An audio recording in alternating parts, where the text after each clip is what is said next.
We have met a few of our senior students. Now let's discuss some of the issues that we come across in teaching to this community. I know we all worry about them getting injured, which is important to be aware of, but my hope and intention is to bring to light some things about our seniors that you might not have considered before. We are not all built the same, and thus as you look out over your chair yoga class, you will see poses in all types of variations. The reality is that we all come to yoga with our bodies etched in ways that genetics and life created for us. We have different anatomical structures and angles, along with injuries and compensations that affect how we look and how we hold a yoga pose. Therefore, when we teach, and not just to our seniors, but to all of our students, we need to give them lots of grace if they don't look picture perfect. Look at the seated pigeon variations among the three of us above. To the left is Justine Shelter, my partner and co-director of the Yoga Vista Academy. She has tremendous external hip rotation that allows her knee to be parallel to the floor in this position. That is me. I'm in the middle. I have limited external hip rotation. Now you can understand why Lotus Pose and I are not very good friends. And there's Michael on the far left. You will see that men often have very tight hips with a limited range of motion. His bent knee is almost up to his armpits. Are Michael and I doing the posing correctly? Is there anything we can do, any cue we can say, or any adjustment we can make to correct Michael or myself to get us into that position that Justine has? Not really. This is why I'm not a strong advocate of walking around the room adjusting my chair yoga students. If I see an alignment that is precarious or dangerous, I will surely caution the student to make a self-adjustment. But I would rather my students explore the pose and their range of motion on their own. Most of us learned yoga asanas from training materials that depicted the most perfect position for each pose. And if you had the privilege to have the yoga asana depicted with muscles and bones, you could even see more perfection. In Warrior 2, we can see the difference in anatomy immediately. See how Justine can open wide and have her torso completely facing forward in this pose? Most likely, this is how we saw Warrior 2 in our teacher training manuals. Justine can do this pose more easily because she has that external rotation ability in her hips. There I am in the middle again with Lucy. Despite our 30-year difference, she has more external rotation than I do as her hips are facing more forward. And that is Esme on the end. Even though she has long legs, that does not necessarily mean she can hold a wide stance to Warrior 2. And she and Lucy are about the same age. In the anatomy section, we will look into this concept further and see what are the reasons for these variations. And most importantly, we will learn how we can keep our students safe with cues that will be supportive to their structure. We met Lucy previously. She is in her mid-80s and retired from a professional career and was seeking to find herself. She came to my gentle yoga class at my studio after losing over 150 pounds. I never saw her at her larger size. All I saw was a very small and frail-looking woman. She would teeter and shake when we did our standing poses. One regular student was across from her one day and was watching her. After class, that student came to me and said, "Sherry, you have to do something about Lucy. I think she's going to hurt herself." I thought about this comment very seriously, and I decided to let Lucy be. I felt confident she would find herself, her stability, and her strength. This picture of her in Warrior 2 tells me that my instinct was right. She did find her strength. This picture on the right was created by Lucy. I did mention she is back in college learning photography, didn't I? She created this picture in Photoshop to portray what every senior feels. Inside each of us is the younger version of ourselves.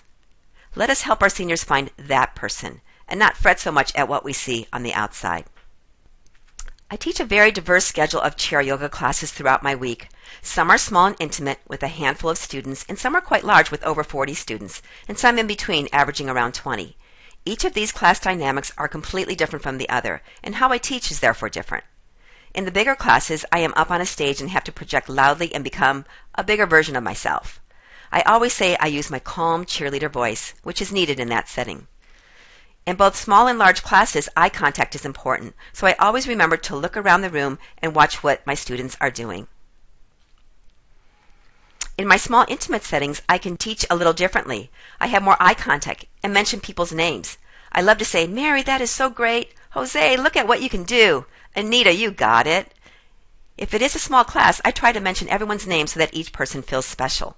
What I always keep in mind is that I am there to teach and help every student feel better. So I lead from the heart first and foremost and always remain positive. No matter what is thrown at me, I just keep the energy upbeat. I want to give my students the gift of peace of mind and spirit, as well as a nice, healthy physical practice. No matter what size of my class, I always share some educational tidbit that helps them learn something about their bodies or nature that they might not have thought of before. That keeps the class interesting for everyone and keeps me on my toes to keep learning.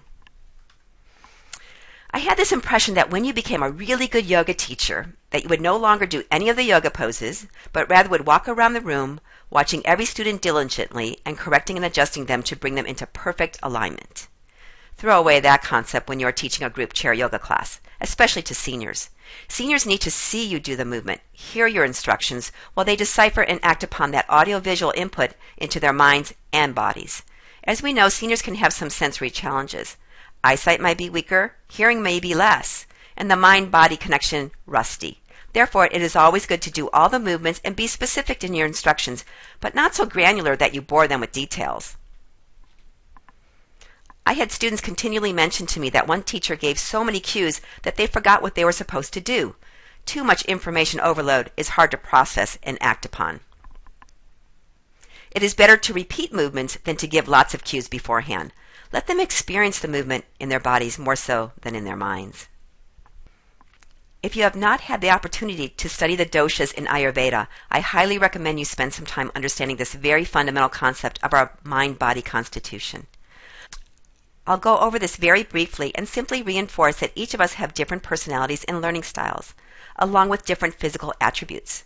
As a teacher, you will need to incorporate teaching methodologies that will get all of your students moving and motivated. Our senior years are dominated by the Vata dosha, which is mostly air and ether and pertains to our ability to process things mentally and keep focused. Therefore, find ways to keep engaging your students to maintain their interest and attention. Ask them questions, share some tidbits, or have them tell you what they observed in a particular sequence. Having a Pitta-dominant dosha myself, students with similar inclinations will be competitive by nature and will want to do it right, if not to the maximum. Keeping an eye out for anyone that is pushing themselves, or heaven forbid, grimacing. They are probably Pittas trying too hard. Remind them, as well as all of your students, to never go into the area of pain or discomfort. The Kaphas are the slower movers in the room. They are the ones that take the longest to complete one cycle of a sun salutation when we are already into the next. They always seem to be moving in slow motion. For these students, it is good to cue them as to the movement of the breath into the yoga sequence so they can feel the pace of the movement. I love the concept of somatics, which are like brain teasers for the body. Somatic movements are purposely designed to make the brain think about how to move the body while it processes unusual verbal instructions. I have an entire chapter dedicated to somatic movements. Look at these seniors balancing with no hands. I always offer more challenging poses in steps so that at any time they can stop themselves or take that leap of courage. I am grateful that we live in an era where yoga is a common practice for people of all ages, where doctors are recommending their patients take a yoga class, and where there is an unmet demand for good yoga teachers, especially senior chair yoga teachers. As a general population, seniors have some commonalities that we should be aware of. First, they can be deeply religious, and some of the yoga concepts and words can be scary and offensive to them. We all know that ignorance leads to fear, so gauge your student population and their attitudes and beliefs, and make sure to make them feel comfortable and not uncomfortable. If you focus on the power of the breath, our life force, prana, in our movements, you will be able to break down most barriers to yoga. If you lead with Sanskrit, yogic legends, mudras, and traditional asanas that everyone is supposed to be able to do, you will create an exclusive studio audience rather than an inclusive one. The decision is yours, of course. My choice is to open up yoga to as many seniors as I can. Keep in mind that seniors can have trouble seeing and hearing you. Sometimes you might just be a blur to them. That is why I try to wear bright colors so that if they don't see my face, they see my bright image. We will spend lots of time on discussing and viewing yoga poses and sequences, but a rule of thumb for teaching to seniors is to offer up asymmetrical and multi-directional movements to challenge their mind and body connection, balancing to keep them safe and independent, and repetitive sequences to help with their coordination and mental processing. And throw in some good jobs and positive reinforcement so that everyone will feel cheerful and supported. At a very high level, these are the most common issues I see with seniors in my group chair yoga classes. We will go into significant detail in the anatomy module and discuss and dissect many of the conditions and injuries we will see in our senior population. As yoga teachers, we probably take the fact that we can breathe deeply for granted.